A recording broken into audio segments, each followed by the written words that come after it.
علیکم پیارے بچوں، آج میں آپ کے لیے جو کہانی لے کر آئی ہوں اس کا نام ہے خدمت میں عزت ہے۔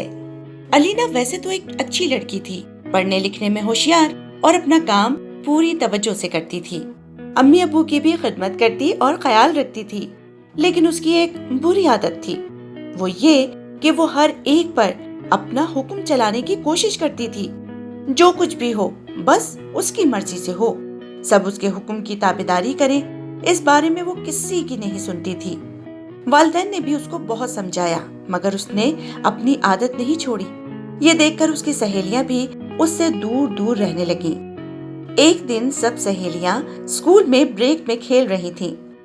الینا کی سہیلیوں کے گروپ نے ڈاکٹر اور مریض کا کھیل کھیلنے کا فیصلہ کیا۔ نبیلہ ڈاکٹر بنی، شہنیلا اور ایمن نرسیں، باقی لڑکیاں مریض بنی۔ ابھی کھیل شروع بھی نہیں ہوا تھا کہ الینا بھی آ پہنچی۔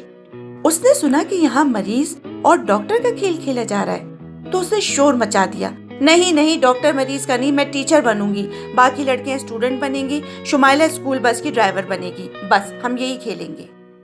لڑکیوں نے کہا، بھائی اب تو ہم نے فیصلہ کر لیا ہے، ہمارا کھیل شروع ہونے والا ہے، ویسے بھی بریک صرف آدھے گھنٹے کا ہے، اتنے وقت میں 2 کھیل نہیں کھیل سکتے، ہم آج تمہارا بتایا ہوا کھیل نہیں کھیل سکتے، کل کے لیے رکھ لو۔ مگر الینا کہاں ماننے والی تھی، وہ ضد کرنے اور شور مچانے لگی۔ سب لڑکیاں الگ ہو کر اپنا کھیل کھیلنے لگی۔ الینا کو کسی نے گھانس بھی نہیں ڈالی، کیونکہ وہ سب اس کی اس ضدی طبیعت اور سب پر حکم چلانے کی عادت سے واقف تھیں۔ جناب بریک ختم ہوئی، پھر کلاسیں شروع ہوئی، پھر چھٹی ہوئی۔ اسکول کی بس الینا کے گھر کے سامنے رکی۔ وہ روتی دھوتی اتری اور گھر کے اندر بھاگی۔ امی نے پوچھا، کیا ہوا؟ الینا نے رو رو کر سارا قصہ سنایا۔ امی جان نے کہا، دیکھو بیٹی، یاد رکھو، اس دنیا میں سارا حق صرف ہمارا نہیں، دوسروں کا بھی ہے، اور جس طرح تم پسند نہیں کرتی کہ کوئی تم پر حکم چلائے، اپنی مرضی ٹھونسے، تم سے ضد کرے، تو تم کیسے سمجھتی ہو کہ اگر تم خود دوسروں کے ساتھ ایسا کرو گی تو لوگ تم سے خوش ہوں گے؟